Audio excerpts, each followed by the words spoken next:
Um, wow.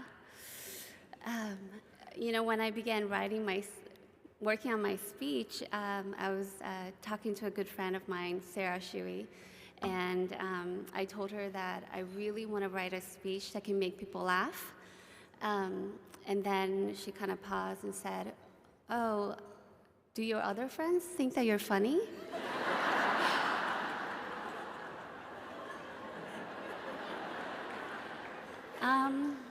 Okay. And then she said, Katya, I think you should just try to make them cry. I was like, okay, no pressure, thanks. Okay, so good evening, Caldecott Committee and artists, librarians, publishers, and fellow dreamers in this room.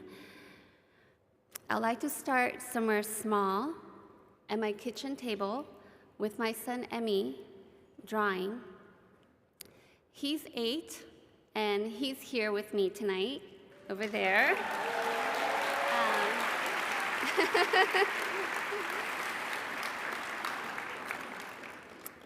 When we draw together, I follow his lead.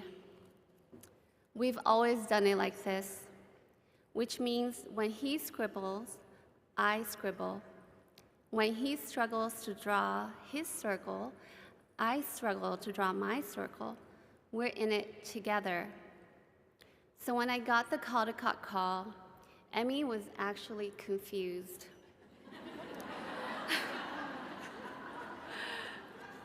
He looked up at me and said, "Mamai, I thought you were just my good mamai. I didn't know you're also a good artist." I share this because it reminds me that, as adults, we have a choice to meet children where they are or to ask them to meet us where we are. As picture book creators, I believe we sit side by side with children, not to show them how we see the world, but to affirm their own capacity to see. And we do this not only by being open to them, but by also staying connected to the parts of us that are still dreaming, still curious, still a child. And I believe that this is a place where we connect to the magic of creating for children. Illustrating fireworks brought me right back to myself at age 7. In Brazil, warm sun on my skin, dirt in my hair, wearing hand-me-down clothes a few sizes too big. My older sister and I would spend the days running around outside and end up in the bathtub for hours, shampooing our poor dog Nikki into a bubbly masterpiece while we sang Taiwanese commercial jingles at the top of our lungs. In fireworks, I wanted to capture that feeling of exuberance and freedom, the way that a child eats watermelon by face planting right into it and dances their way down the street. The way they celebrate all the kabooms in their everyday life so completely it leaves summer on their skin, as Matthew Burgess wrote. But the biggest expansion of all happens on the last page of the book, when the focus becomes internal to reveal all the fireworks within the child. This moment is the feeling of how childhood can be the very outward expression of freedom within. Here, we're reminded that in the hands of children, life takes on a sense of humor, wonder, danger, and the dreaming into all that is possible. My family immigrated twice to pursue a dream, once from Taiwan to Brazil, and then from Brazil to the United States. My mom was a widow with 3 young children when she came to the US, and now I stand here as the first Asian American woman to win the Caldecott Medal.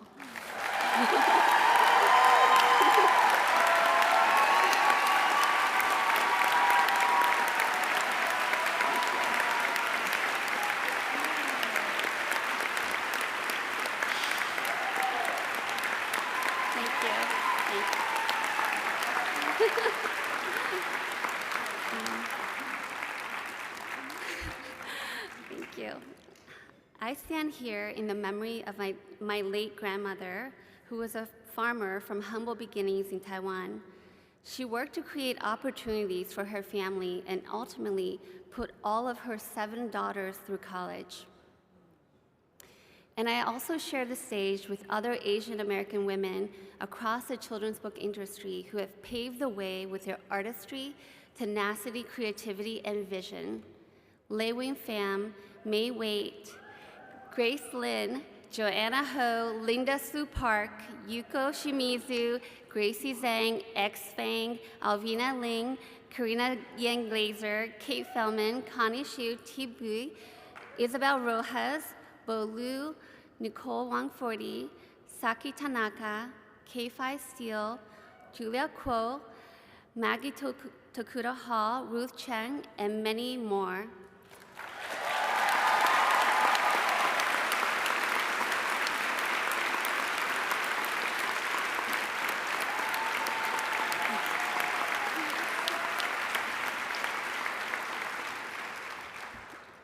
We are a diverse group of mixed cultures and heritages within AANHPI.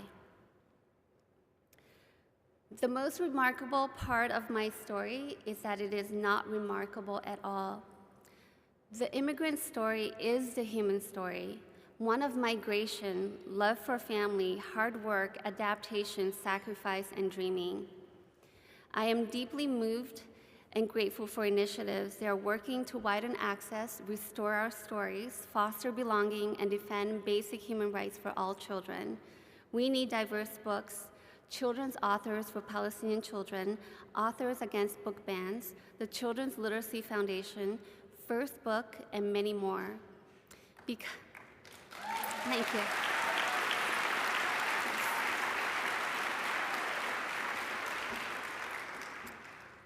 Because we know when children are safe, nourished, and loved, they play and they bloom. For children, this blooming into life with a brave and open heart can be very natural. And as adults, it's an inspiration to witness. Life is hard sometimes, and most of us have learned through the years to stop dreaming and to be careful with our hearts. During the last months of working on fireworks, I faced several health challenges. My front tooth broke off while I was biting into a soft sandwich. I know, I'm still very confused by that too. And shortly after, I developed severe vertigo. My vision blurred, and I couldn't see my periphery. I couldn't sit, stand, walk, eat, or sleep without feeling like I was in free fall. I could only work in my studio for a few minutes each day. It was all too much. Doctors did not have an answer for me, but a book did. Rock Steady, Healing Vertigo or Tinnitus with Neuroplasticity by Joey Remeni was the book. Inspired by it, I designed my own vestibular therapy, which mostly consisted of crying in public, walking while touching my nose and closing one eye, trying to jump without falling over. I was essentially a one-person sobriety test. There are so many of us, picture book creators, doing this work while navigating mental health challenges, disabilities, and chronic conditions quietly and invisibly without proper support. We need a Children's Book Creators Union.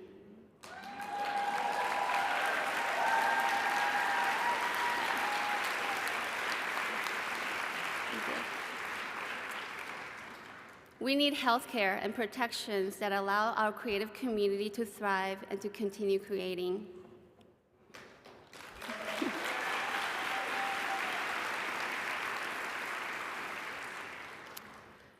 This experience changed me.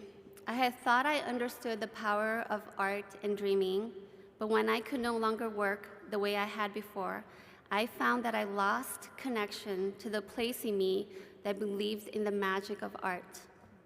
I always say that art is for everyone, but I didn't believe that for myself. And reclaiming that part of me was only possible by being like a child again, one scribble and one circle at a time. I had to do the serious work that children do so well, to dream it was possible and then to believe it. So I sat with the work of fireworks, and made gestures even through the dizziness. And after 8 months, I healed completely and finished my art for the book.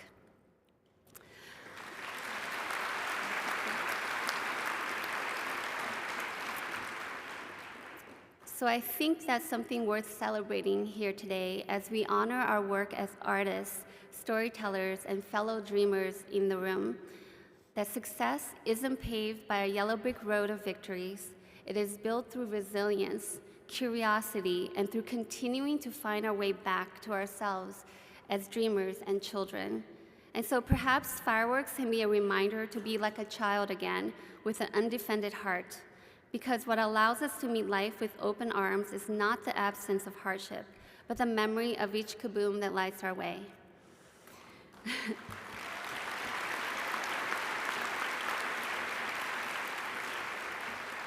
And there are so many kabooms that lifted me up when I created fireworks and helped me get to where I am today. I'd like to start with a big thank you to Matthew Burgess.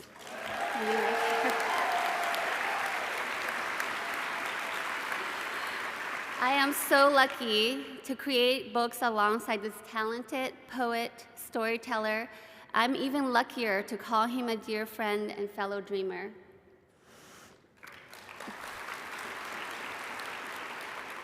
Thank you to editors Mabel Sue for acquiring fireworks and for your support with the work. And thank you to Kate O'Sullivan for helping to stick the landing. And to the entire team at HarperCollins and beyond, Tracy, Laura, Dana, Rilla, Nicole, Patty, Mimi, Danielle, Sari, John, Kelly, Monique, Liat, Rich, Aaron, Nancy, and Paige, thank you.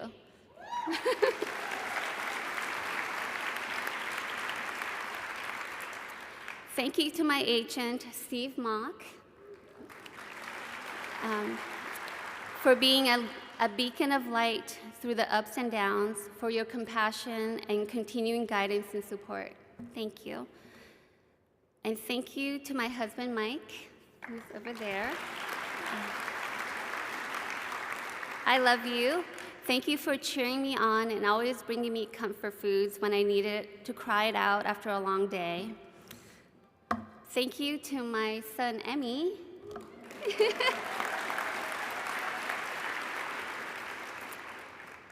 Who is my light and inspiration. Your heart is so big, and you are my forever golden knight. I love you so much, and nothing is better than just being your good mamai.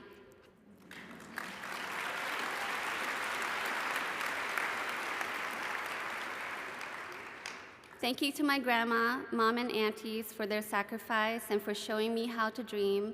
Thank you most of all to ALSC leadership and the 2026 Caldecott Committee.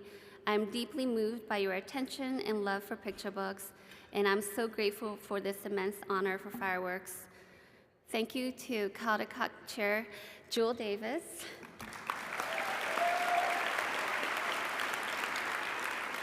And Caldecott Committee members Kimberly Alberts, Nell Fleming, Kimberly Probert-Grad, Jillian Heiss, Stephanie Light, Angela Muffet, Theda Moser, Susan Polos, Joe Prince, Mary Kate Sablaski, Beth Sham, Georgette Spratling, Brad Williston, and Tess Botkin.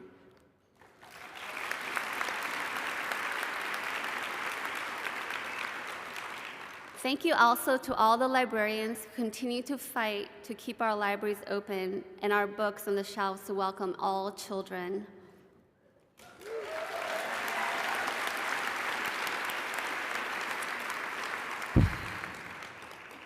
I will close by sharing that in Brazil, we have a day where we celebrate children called Dia da Criança, but we in the children's book industry get to celebrate children every day.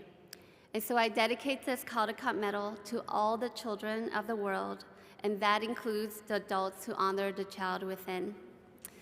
For I believe that when our hearts are connected to our inner child, it brings us right back to a place where we all meet as human beings.